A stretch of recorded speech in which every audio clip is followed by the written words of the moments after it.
According to the Government of India, between 2010 and 2020, fundraising in the Indian gaming sector grew at a CAGR of 38%. Casual games, RMG, fantasy sports, esports are the key constituents of the country's gaming ecosystem. In the next panel discussion, industry experts will discuss the vantage point, Indian gaming industry for investors. Let's hear from them. I would like to welcome Satrajit Sen, Head Product and Community, etbrandequity.com, to lead the discussion. Over to you, Satrajit.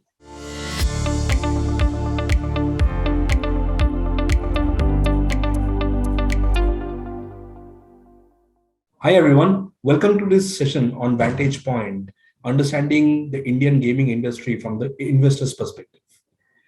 There is one thing to have an idea, but getting a stranger to back it altogether is a different challenge. Revenue from online gaming in India grew 28% in 2021 to $1.2 billion and is expected to reach $1.9 billion by 2024. India's percentage of new paying users, that's called NPUs, in gaming has been the fastest growing in the world and for the 2 consecutive years, and it's growing at 40% and reaching 50% in 2021. To throw you some numbers, between January to September 2021, $1.6 billion revenue, was received in terms of funding, with real money games attracting $700 million alone. According to the Government of India data, the country has produced around 3 gaming unicorns so far. Well, that's an overview. Let's get straight to understanding the vantage point and understanding the micro aspects of the gaming ecosystem from our champions in the panel today. It's my great honor to introduce my panelists, Mr. Abhishek Nag, who is partner at Lightspeed Ventures. Welcome, Abhishek, and thank you so much for joining us today. Thank you, Satrajit. Next up, we have Mr. Justin Keeling, founding general partner at Lumikai Fund. Welcome, Justin, and thank you so much for joining us today. It's a pleasure. Thank you. Thanks. And finally, we have Mr. Anirudh Pandita, who is the founder of Loco. Thanks, Anirudh, for joining us. My pleasure. Thanks for having me, Satrajit. Great. So let's start with a very common question, for all of you, and understand from a very macro level, right? Where we are standing in this overall gaming industry in India today. Would want to come to all of you now and understand your observations and if you would want to shed some light on the impact that the gaming industry is having in the world business and overall how has pandemic affected the business today. So if you can start with Abhishek here. Thank you, Satrajit. So it's interesting, but gaming is actually the original metaverse. It's sort of where any one of us can go, be who we want to be, and live the lives we want to live. And that's been the case from when you had those sort of text-based games on interfaces, which would make you make choices where it's like you're in a dark forest and suddenly you see a tree. What do you do? And so it's almost like you get to live these stories, you get to live these lives and be who you want to be. And so that's the one constant about gaming. It's not just entertainment. It sort of creates the ability to live in a world of your choice. And that's what's enduring about gaming. And because of just that reason, if you look at the gaming industry from a commerce point of view, globally, it's about twice the size of the movie industry. In India too, it's soon going to cross the movie industry if it hasn't already, in terms of sort of dollars spent every year or rupees spent every year. And in the last 5 or 6 years, some key foundations have gotten laid. Primarily, like if you look at smartphones, somewhere between 6 and 700 million smartphones. If you look at mobile data, the cheapest mobile data in the world, leading to people in India consuming the most amount of mobile data in the world. When it comes to payments, a critical part of gaming, because most monetization in games happen through the purchase of virtual goods. Foundational rails like UPI today allow people to buy virtual goods really easily in game.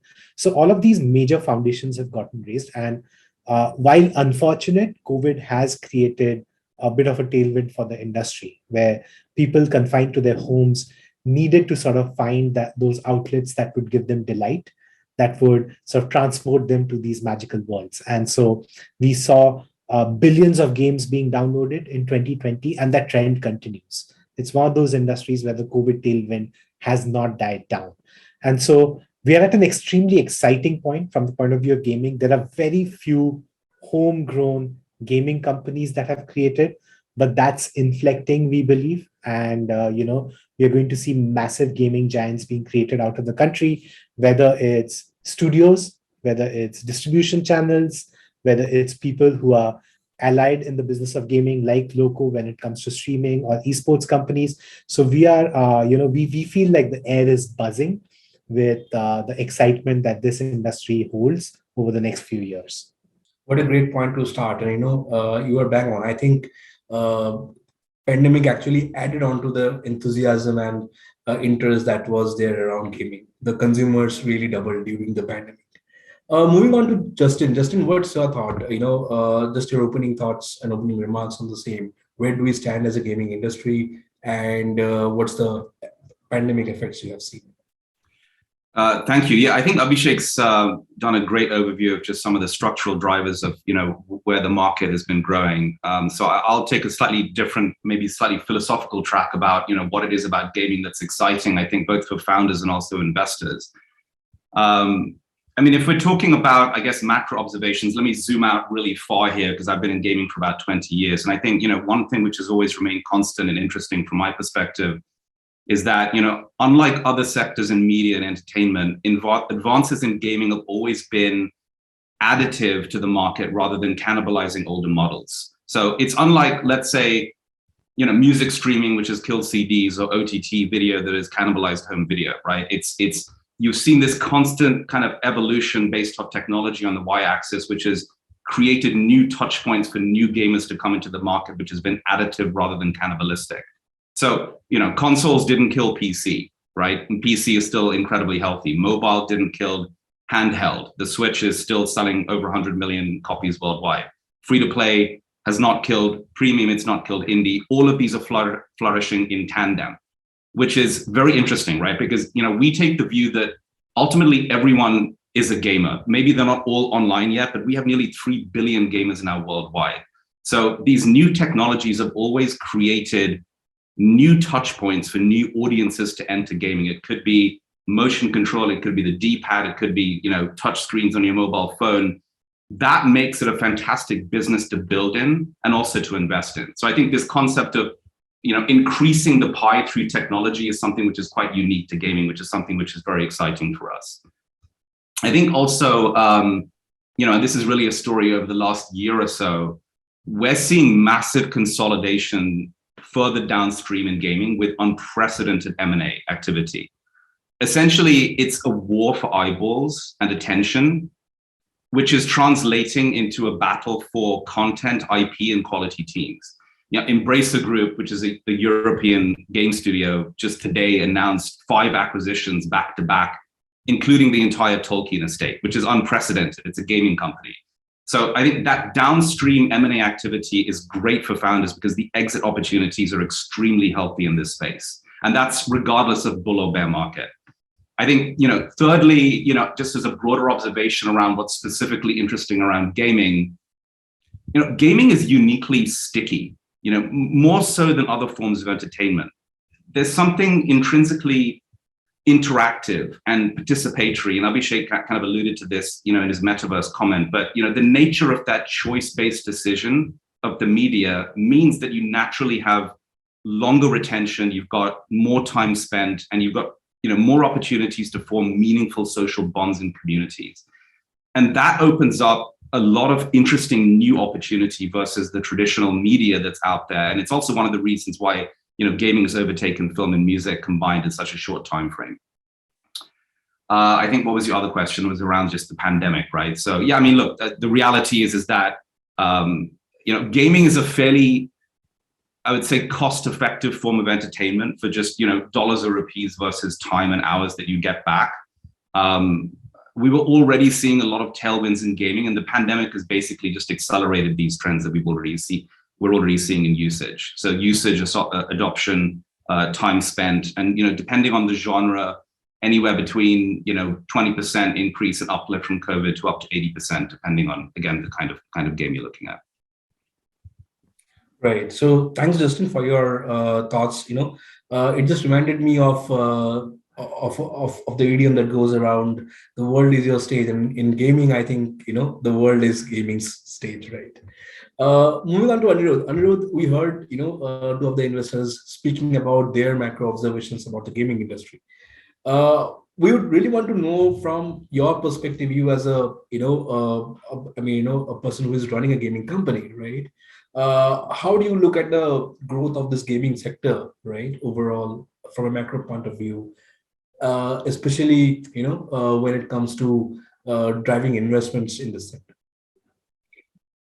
I think the most overlooked factor in gaming is, Justin alluded to it, is that's the cheapest form of entertainment. When you look at a Netflix subscription or an Amazon subscription, all of us probably have both, but they cost certain amount of money. But the amount of money to play a game is today zero, because most of the mobile games are free to play, right? So that barrier to the entertainment is very low, and the biggest barrier therefore was data cost, right, which went away in 2019 thanks to Reliance Jio. So I think you have, from a value conscious perspective, which is what most of us as Indians are, it creates an unbelievable value price proposition. Second is that culturally, when I was growing up, for example, we didn't travel a lot as a family, but my window to the world was watching sports or watching, Discovery. So for me, New York was always, the Arthur Ashe Stadium, or like Monaco was the Grand Prix, right? Today, when you're in a small town in India, you may not have a mall, you may not have a cinema hall, but you can get on a game today and hang out with anybody from across India, right? So it allows you to travel culturally, right? And Abhishek mentioned the fact that allows you to be who you want to be. And I think that's a really, really important fact. Like in gaming, like you can see people being in either a different version of themselves, an amplified version of themselves, whoever they want to be, away from what society wants them to be, or is boxing them to be.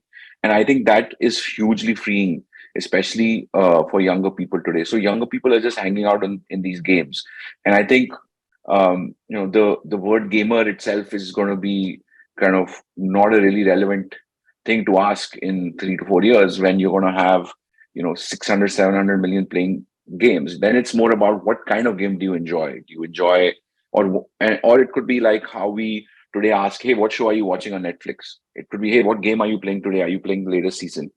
And we are seeing that on Loco. Loco is kind of like a cultural zeitgeist for gaming, right? It's where the gaming entertainment on top of the actual game happens.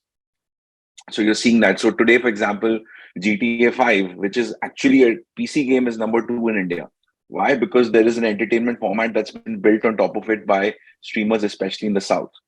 Right? That's incredible. And I think that's what you're going to see more and more of, which is that people are going to find new content formats on top of this format that already exists. And I think we have a really, really exciting journey ahead of us, because this is really the first generation in India that's getting its hands at scale on games of this quality. And I think every big studio in the world has seen what India has to offer, with the work Tencent did, and then other studios like Crafton, etc., have done.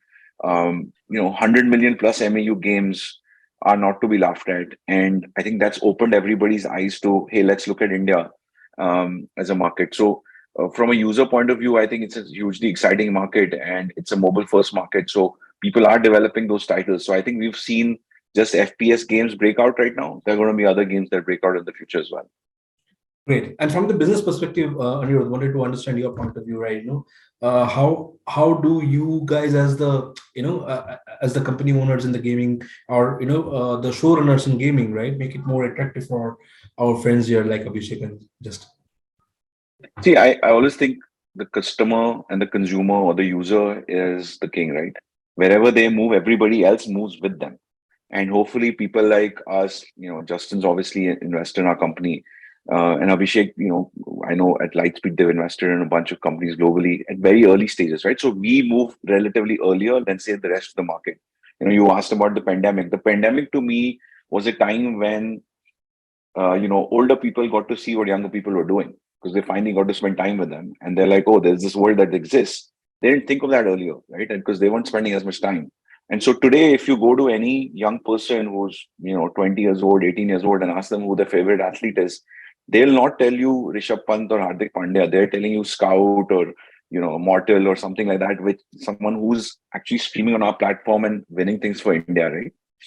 And it comes down to the fact that we are able to create athletes at a much faster pace in gaming, and therefore role models at much faster pace, right? We sent our first team to the FIFA E Nations Cup from India. We beat Korea. We've never done that in the FIFA World Cup. I don't see us doing it for another 10 years, right?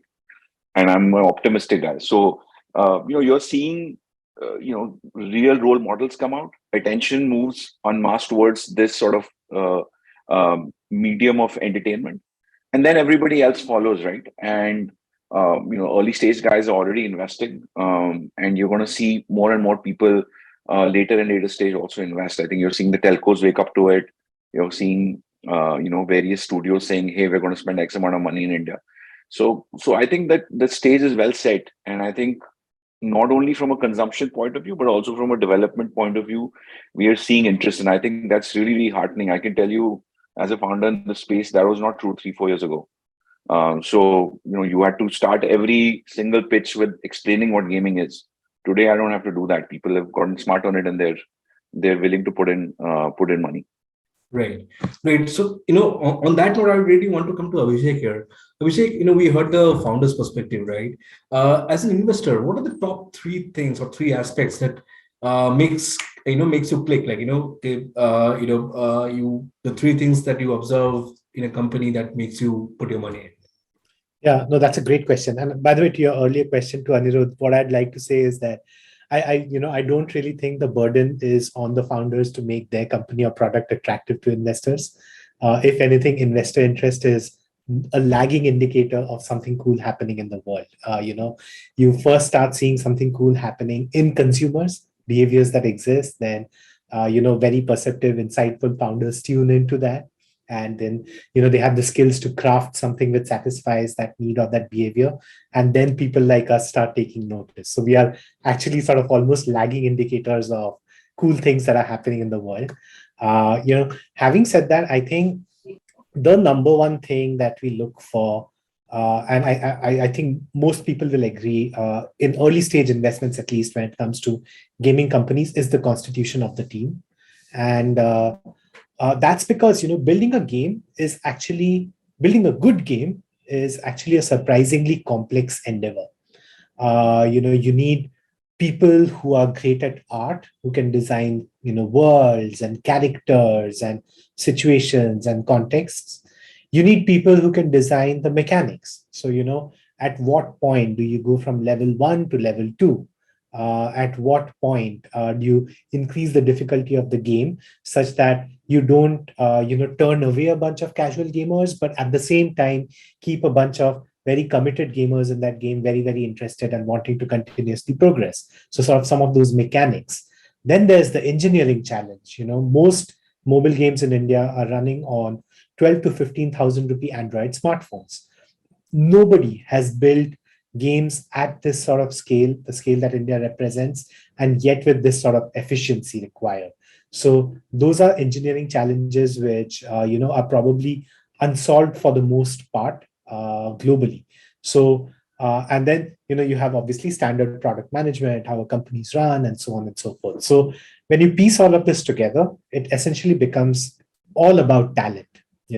Does this company have either from the start the right or as close to the perfect combination of talent as is required, or do these founders or the founding team have that sort of almost magical ability to draw high quality talent to them?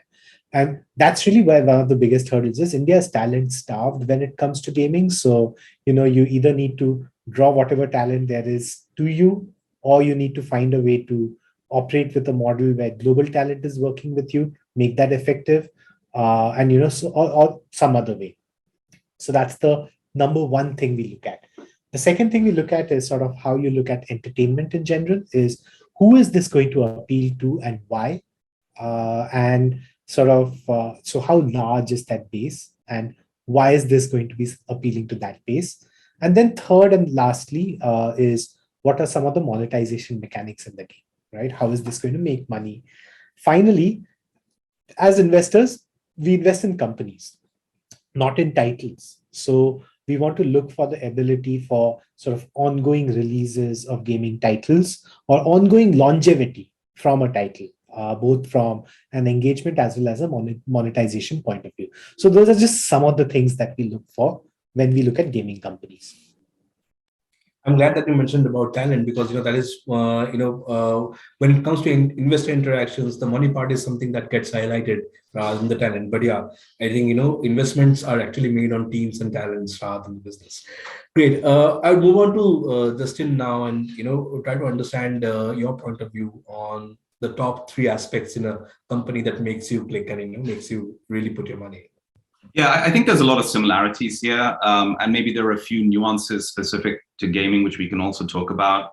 I think broadly, for us, we look for insights that are unique and defensible within, and this is within gaming. And sometimes this comes from experience, and sometimes it comes from, let's say, kind of a lateral move from another, let's say a Flipkart, for example, where, you've had founders that have been in charge of a particular category that appeals to a certain demographic, let's say female gamers that are now being kind of translated into something else. We've done this with Elo, for example. So I think experience-driven insights that are unique and defensible to that particular title are very, very important, or that particular sector.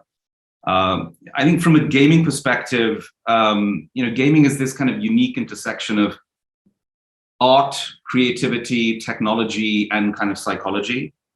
So we also look for a strong founding team that has, they have that broad vision, that conviction, they have the technology, and they also understand the core of that technology, right? So I think having that from a founding team is very important. I think those 3 disciplines are very hard to wrap into the team later. Those need to be aligned and working together, kind of like as a machine.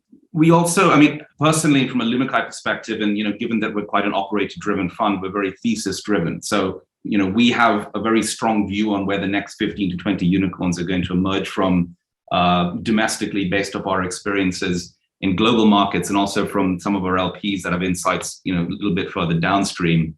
So I think, what we look for is, a fresh approach to, let's say, a legacy sector. So it could be something which is already popular within gaming, but is designed to be a next generation version of that.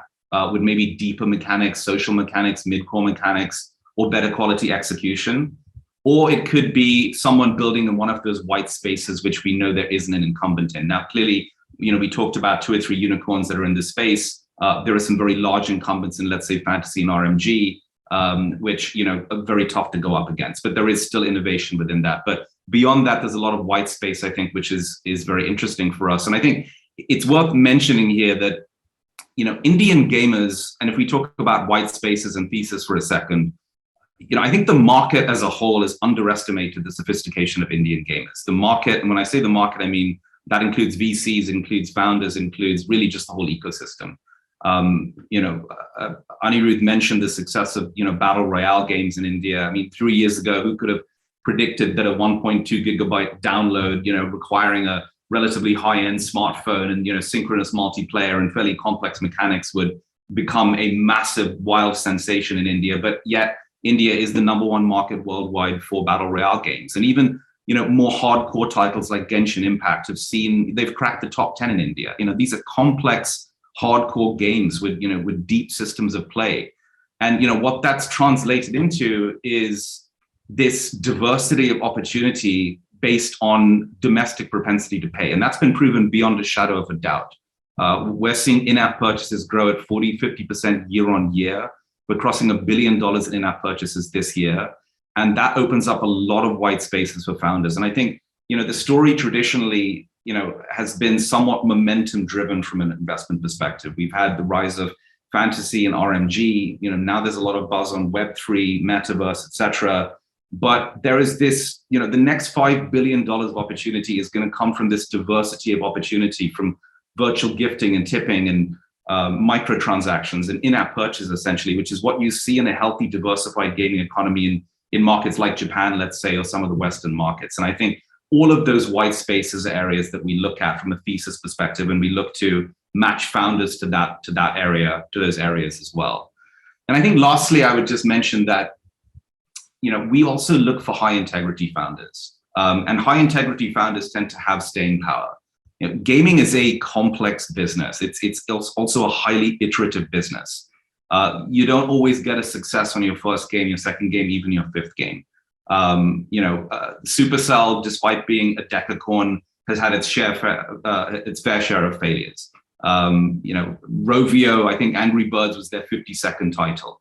So I think having that staying power and that conviction around a thesis is something that we also look for. Great. I think these are really great inputs for somebody who would be willing to, connect to you guys and understand your selling points, basically, what clicks.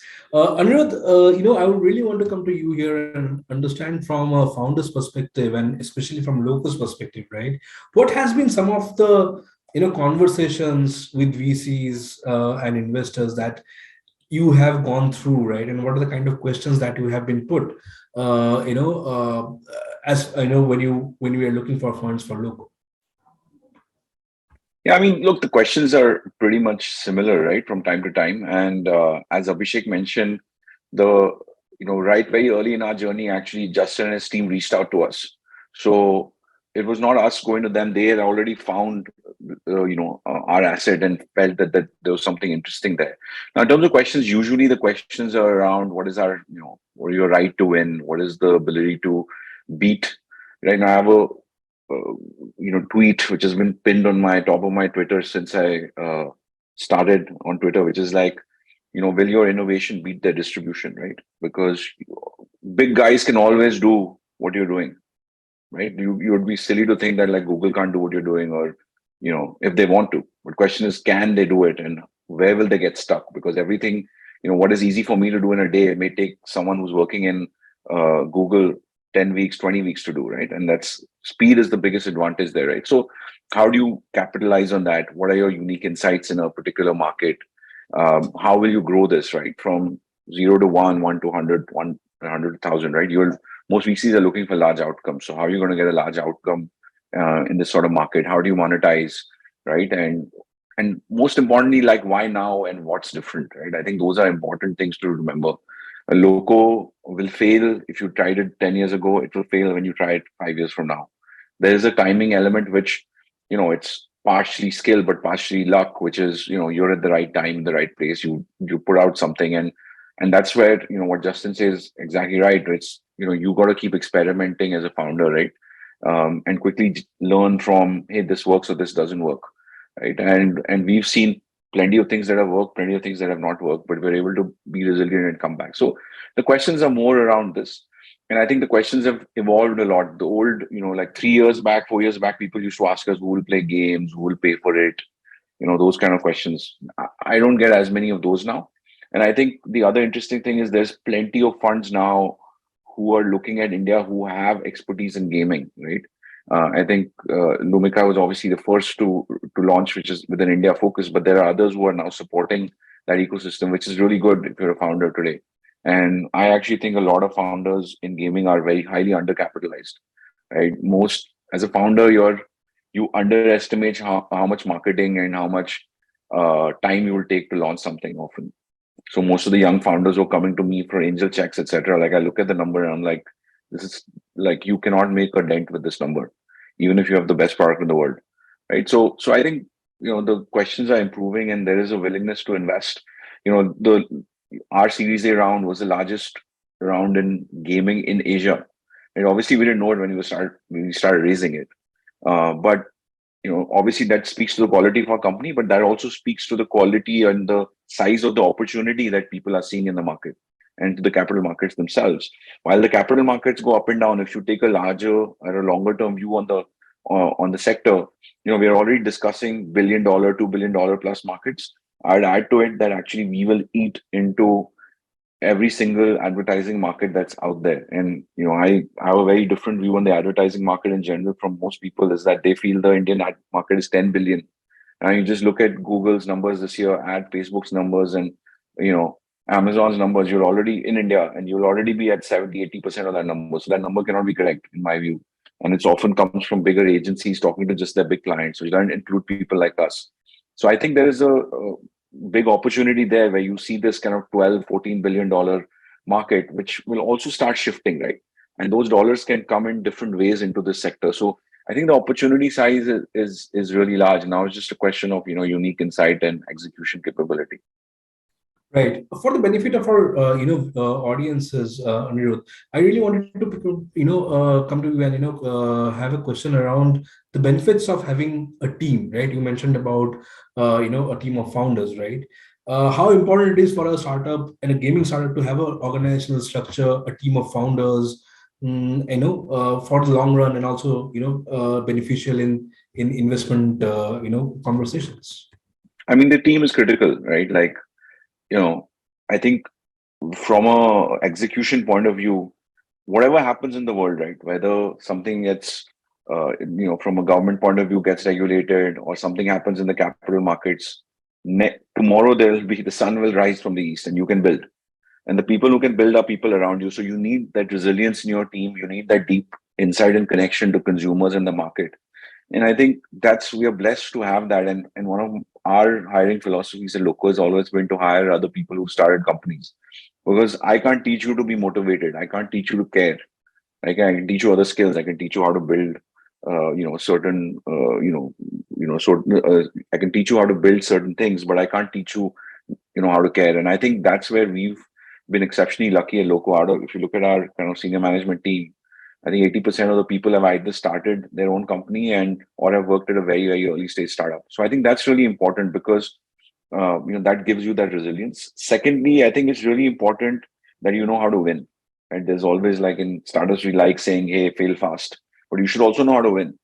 Right? Like winning is a habit. Right? And I generally believe, you should know how to lose, but you should also know how to win.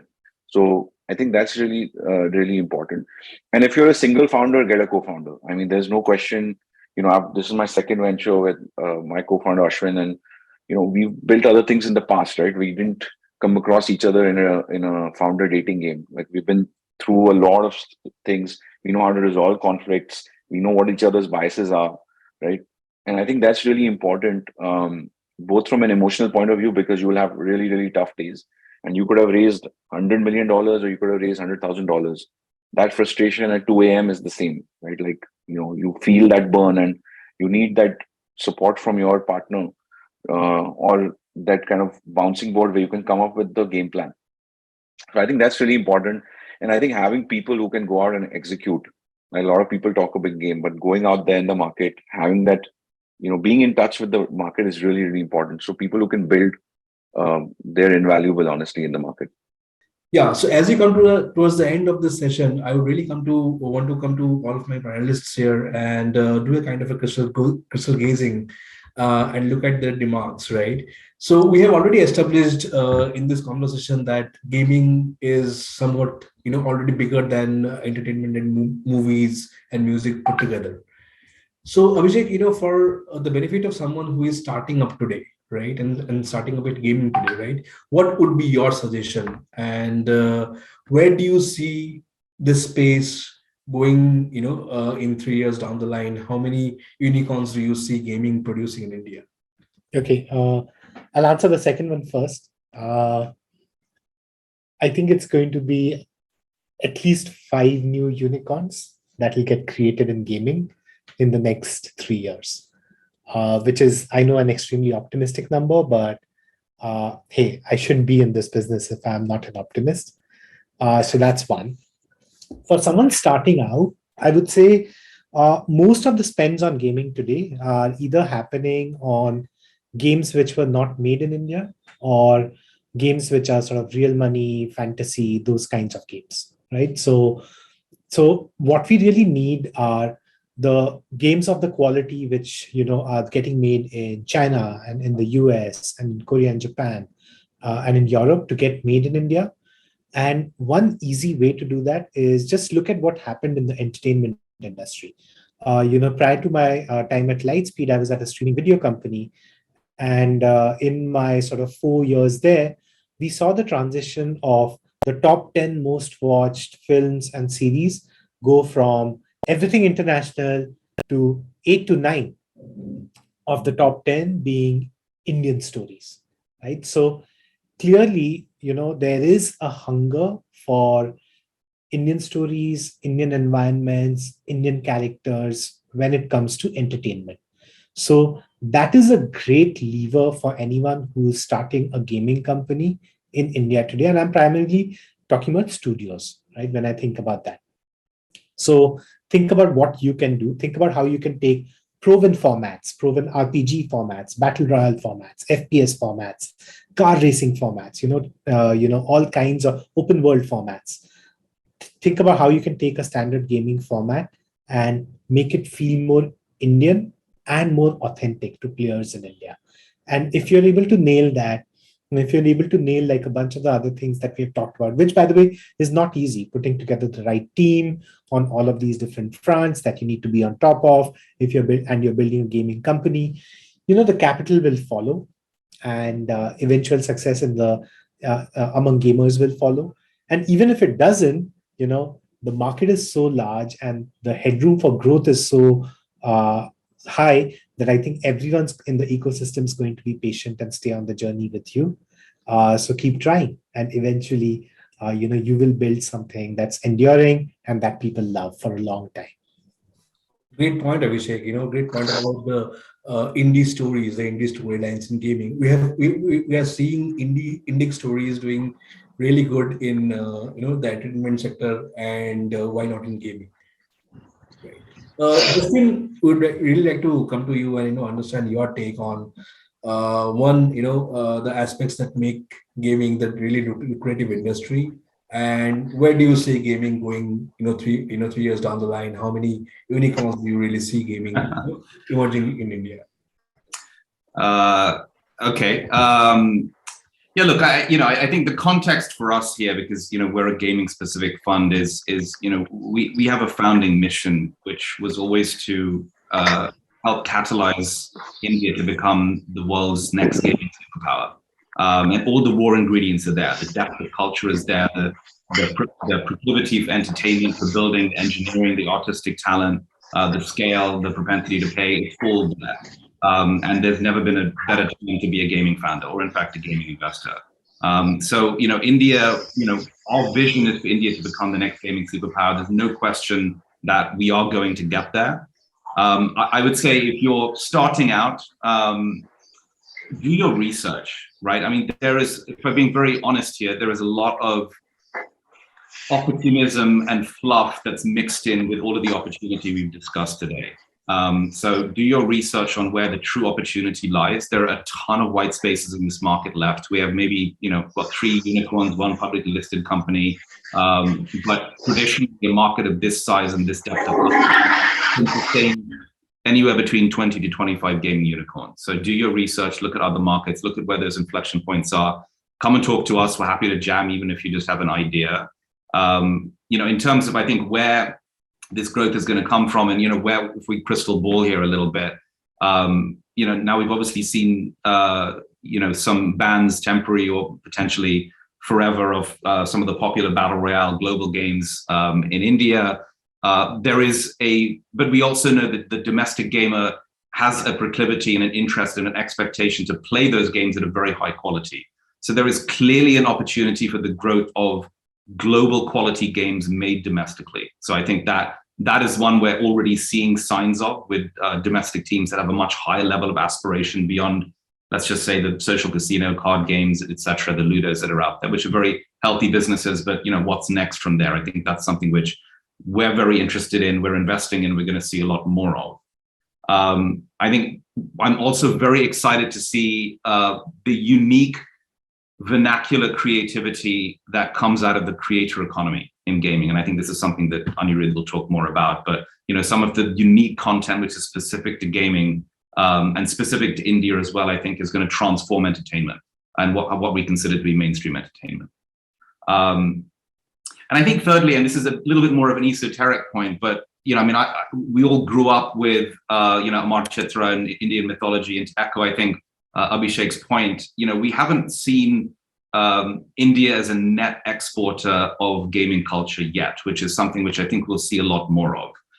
Gaming is a really unique way to export the rich culture that India has to a global generation of users that are used to consuming media, let's say, interactively, right? Or let's say packaged in a way that is more amenable to them.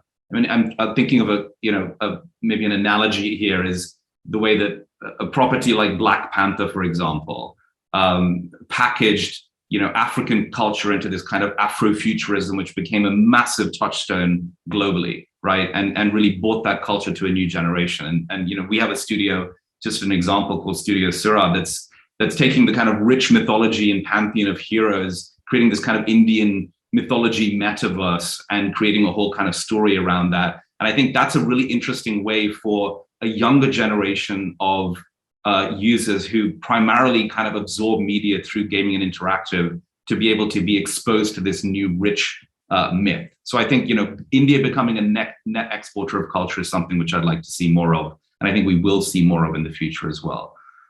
In terms of unicorns, I'll be slightly more bullish because every projection that we came in with 2 years ago when we started the fund has been exceeded by 50%. So I would say in 3 to 4 years, 5 to 8 unicorns, of which I'm hoping Loco will be one. Great point about India being the exporter of gaming culture. That's a big thing that we all will be looking towards.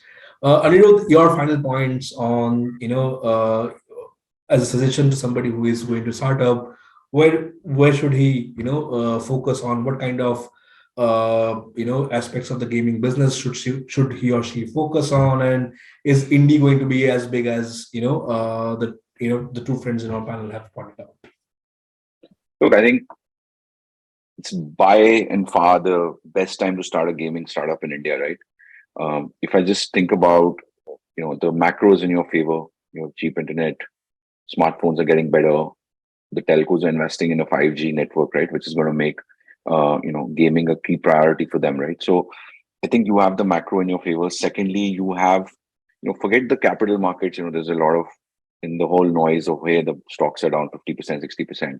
If you just look at from a gaming point of view, you finally have large investors investing in gaming, and whether it's Crafton, which has put $100 million to work in India, Lumikai is investing, Lightspeed clearly is investing. There's a lot of guys who are investing in gaming.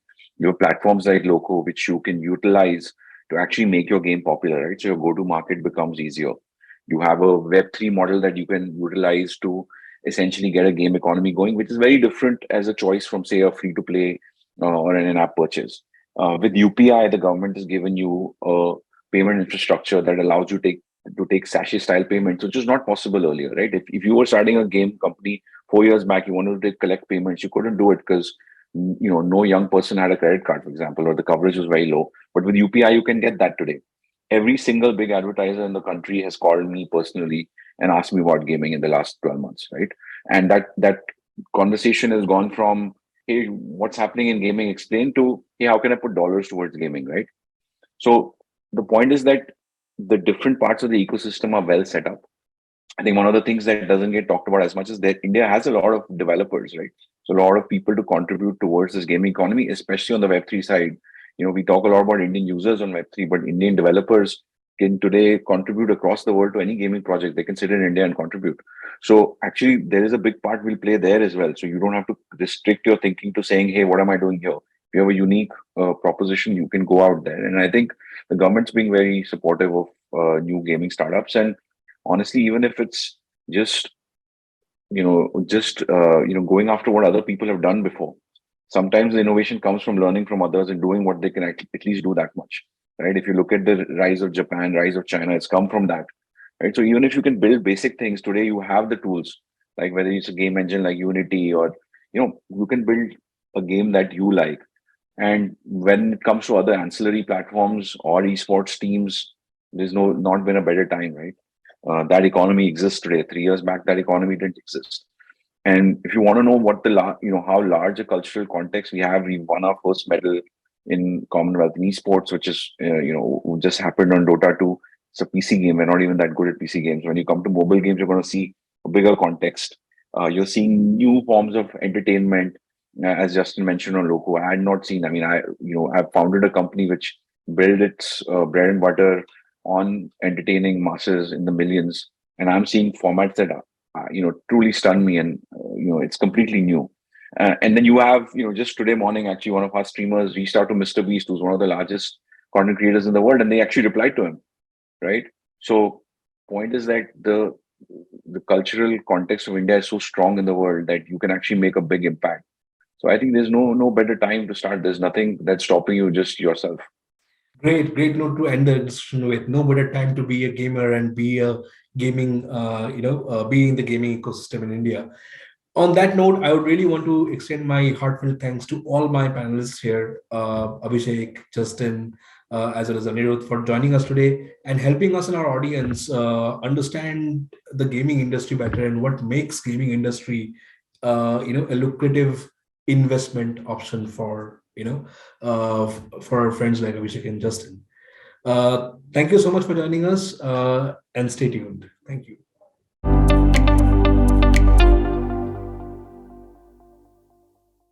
Thank you to all the speakers for sharing valuable content and for sparing your precious time for the summit.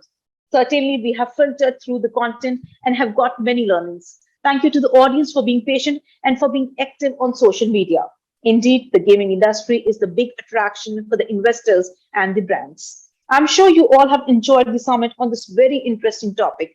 For more interesting content and upcoming events, keep following etbrandequity.com. Take care and stay safe.